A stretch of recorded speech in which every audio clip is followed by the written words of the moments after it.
I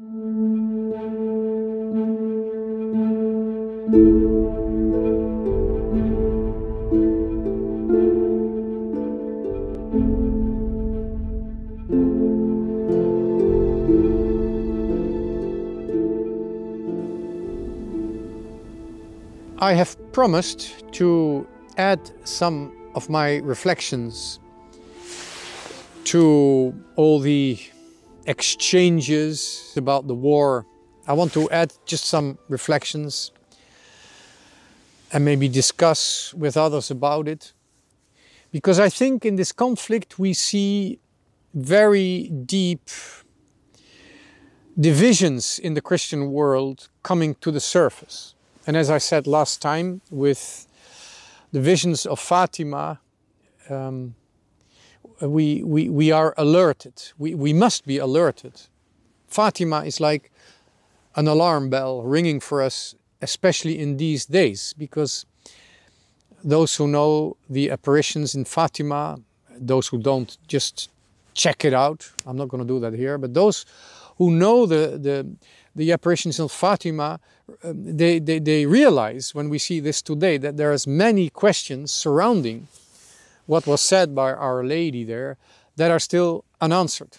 There are many questions about her words, about what she asked from us, that have not been answered. And it's our problem today with the Church, with the world, with Russia, with the Ukraine.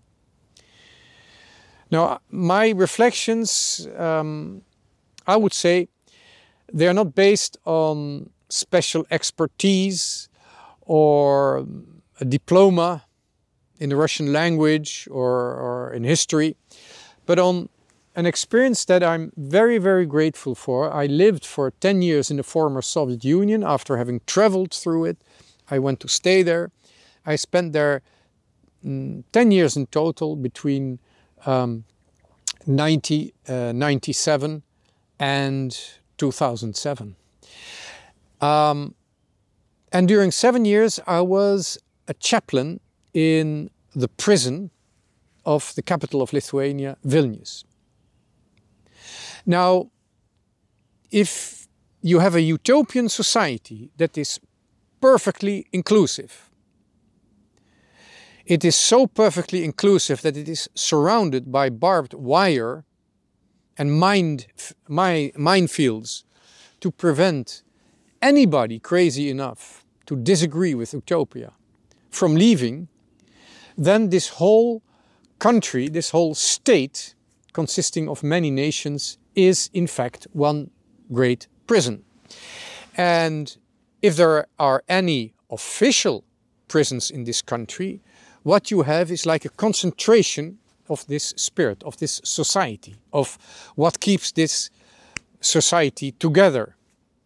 And so I became a prison chaplain in what you could call, I think it's changed a lot now, the prison itself is closed, but you could call it like a museum of the Soviet Union in terms of mentality, way people think, way people react. You could call it a small island left over, a small village or a small museum of the Soviet Union. Now, when we see this, and okay, I will, from what I learned there, let's say, is the foundation of my reflections.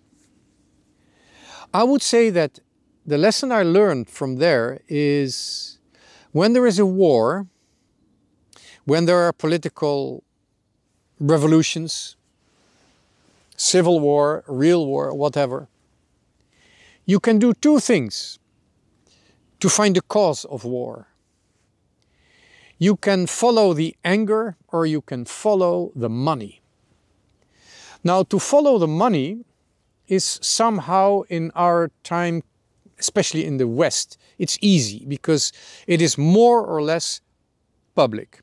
And where it's not public, that means where it gets fishy, things sort of, well, you can point out things still quite easily. You don't need complicity theories to see that if you follow the money, you end up with huge financial interests which are in the hand of only a few. The billionaires, the philanthropists, however they call themselves or however they are called, but that's where you end up. Follow the money and you end up in very small circles of people that I would say are too away from us, too far away from us, and too far away from reality to decide whether they are evil or goodies. Follow the money, you end up in circles that are totally determined by vanity. There is no more contact, if you like, with reality. And therefore it's very hard for us to figure out, I hope the Lord manages, but it's very hard for us to figure out what are the good intentions and the bad intentions. What you end up is vanity. That's the only thing you can say, and that's not much. We all are tempted by vanity. It's a human sin, but for some it is an extremely big temptation. And you're sort of out of the human scope, what humans can see and what humans can decide, and what is human. You know, I wonder if people who are so much in a state of profound, established, I would say metaphysical vanity, if they are going to have some punishment for this sin of vanity, or if they are already in their punishment. Are those people not punishing themselves by being so rich and being so distant from normal human contact, normal human friends, that they are living in a sort of a hell already? I don't know. It certainly is not a purgatory. You don't get any purer in that total vanity. But anyway, it's not an interesting path. What I find the interesting path is not follow the money. There's a lot of people doing that. Follow the anger. That's the other way. If you accept to speak to people that feel very strong passion to be violent, people who are angry and are almost showing that anger or have shown that anger, you don't find vanity. By the path of risk, by the path of, if you like, organized crime, but not on a gigantic scale. In fact, what we call organized crime in the Soviet Union very often is a desperate way to form a middle class. Okay, it's not according to the laws, but which were the normal laws in the Soviet Union. When the state has stolen everything, you steal it back. When the state considers you to be cannon fodder, of course you try to escape. You're not a deserter. You're just a guy loving his freedom. So, when you look for the anger in these countries, you don't find vanity, you often find justice.